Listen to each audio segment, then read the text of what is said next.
मकर संक्रांती हा नवीन वर्षातील पहिला सण असल्यामुळे सगळीकडे आनंदाचा आणि उत्साहाचं वातावरण निर्माण झाले आहे. लहानांपासून ते मोठ्यांपर्यंत सगळेच हा सण अगदी मोठ्या उत्साहात साजरा करतात. यंदा या खास शुभेच्छांनी मकर संक्रांती साजरा करूया.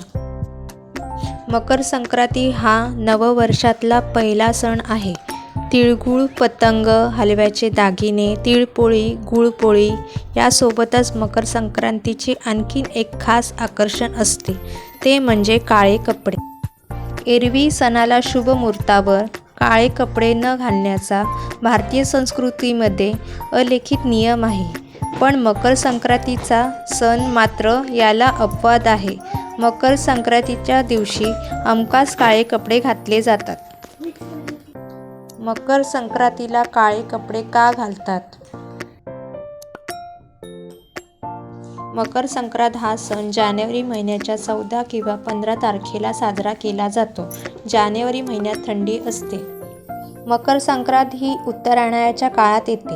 या दिवशी सूर्य मकर राशीमध्ये प्रवेश करतो. मकर संक्रांती दिवशी सूर्य त्याची दिशा उत्तरेकडे बदलतो. हा दिवस हिवाळ्याच्या थंडीचा शेवटचा दिवस असतो.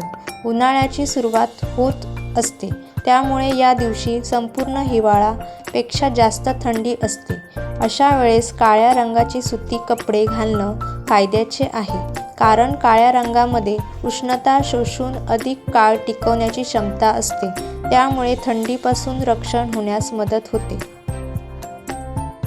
महाराष्ट्रात प्रामुख्याने मकर संक्रांतीच्या दिवशी काळ्या साड्या किंवा काळे कपडे घातले जातात. दरवर्षी संक्रांत कोणावरही येऊ शकते व त्यांना ती त्रासदायक होते असे मानले जायचे व ती संक्रांत आपल्यावर येऊ नये व आपला बचाव व्हावा म्हणून काळे कपडे व काळी साडी घातली जाते. प्रामुख्याने नवदंपत्यांसाठी लग्नानंतर पहिल्यांदा येणारा मकर संक्रांतीचा खास असतो. या दिवशी हलव्याचे दागिने दोघांना सजवले जाते. त्यांच्या नवीन संसाराला कुणाची वाईट नजर लागू नये व त्यांच्या संसार सुखाचा हो असा आशीर्वाद दिला जातो.